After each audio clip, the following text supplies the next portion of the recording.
जब आप स्ट्रगल करने के मूड में थे कि नहीं मुझे यहाँ नहीं रहना है, मुझे वहां जाना है, आपके भाई ने घर की जिम्मेदारी अपने ऊपर ली। फिर उसके बाद जब आपकी शादी हुई, आपकी वाइफ भी एनएसडी ग्रेजुएट थी, आप भी एनएसडी ग्रेजुएट थे, लेकिन चूंकि तो बच्चे हो गए थे तो घर की भी जिम्मेदारी उन्होंने ली। क्या ये बात सही है कि एक एक्टर अगर भाई, बेटा, शौहर होता है, दूसरे लोगों को सपोर्ट सिस्टम की तरह खड़े होना पड़ता है और शायद अपने लिए एक बैक सीट लेनी पड़ती है? ये जो एक टेंडेंसी होती है, लोगों को लगता है कि मैं इससे बहुत एग्री नहीं करता हूँ। जो आपके करीबी लोग होते हैं वो योगदान देते हैं ज़रूर आपकी आपके आपके बढ़ने में और आपके ग्रो होने में। मैं उसका एक एग्जांपल देता हूँ आपको। जब मेरा ड्रामा स्कूल में हुआ एडमिशन, मेरे फादर की जस्ट डेथ हुई थी। मैं सबसे घर का बड़ा था। तो मेरे भाई ने बिल्कुल उसकी जिम्मेदारी संभाली एंड मैं हमेशा उसको थैंकफुल रहूँगा। लेकिन जो इमीडिएट जो एक ज़रूरत थी मेरी ड्रामा स्कूल में जाने के लिए, मुझे 237 रुपये या कुछ ऐसे चाहिए थे।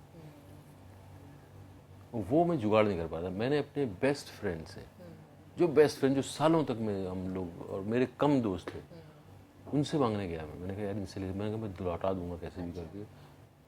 एंड उसने जो बोला मैं कभी मैं भूलूंगा नहीं ज़िंदगी में। बात कभी नहीं भूलूंगा। यार परसों बोला होता है यार, मेरे पास थे खत्म यार।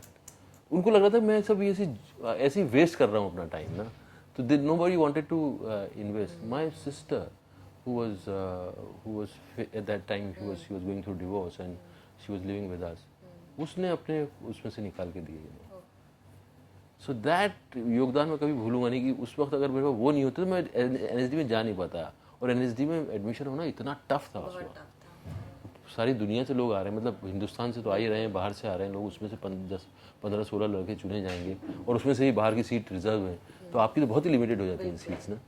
तो उसमें जब मेरा एडमिशन हुआ और मैं एलिजिबल भी नहीं था, मैंने इतने नाटक भी नहीं किए थे, झूठ बोला था मैंने। And it was very very important for me. And वो ऐसी चीज़ें जो हैं आपको याद रहती हैं और वो योगदान आपको याद रहते हैं। जैसे मैं आज अगर अपने बच्चे के सर पे हाथ रखता हूँ, जाके मोहब्बत से उसे गले लगाता हूँ, तो मुझे नहीं पता वो कल को मुझे करेगा ही नहीं करेगा। मैं एक्सपेक्ट करने लगूंगा तो ये रिश्ता खराब है, फिर ये गड़बड़ा जाएगा। फिर ये मतलब जो है मैं कर रहा हूँ मैं चाहूँगा कि वो भी करे।